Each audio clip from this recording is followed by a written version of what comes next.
35 రోజులుగా రాజీవ్పేట మత్స్యకారులు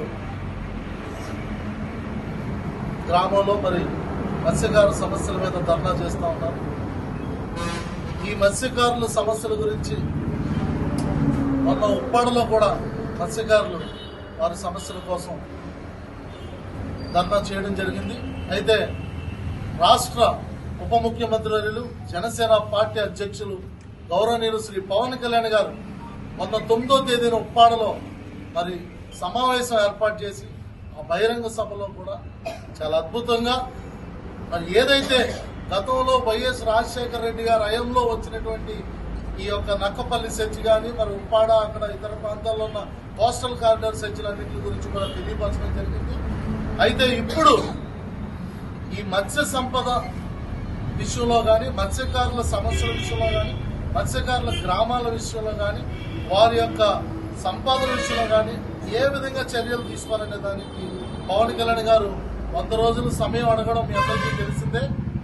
అందులో భాగంగా నిన్న 2వ సమావేశంలో మరి పవన్ కళ్యాణ్ గారు ప్రత్యేకంగా ఈ యొక్క సెంట్రల్ మెరీన్ ఫిషరీస్ మరి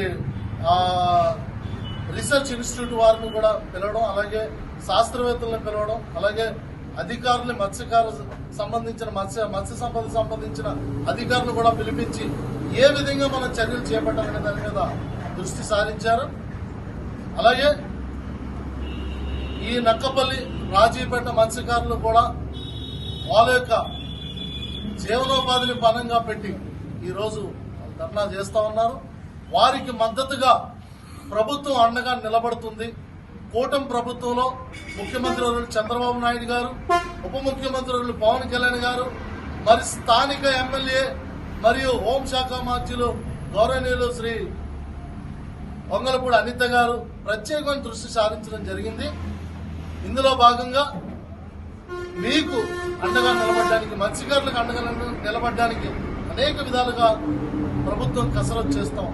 తెలుగులో ఫాస్టెస్ట్ న్యూస్ యాప్ ఇప్పుడు కొత్త అవతారంలో 5 సెకండ్లోనే పూర్తి వార్తా సమాచారం మీ చేతిలో.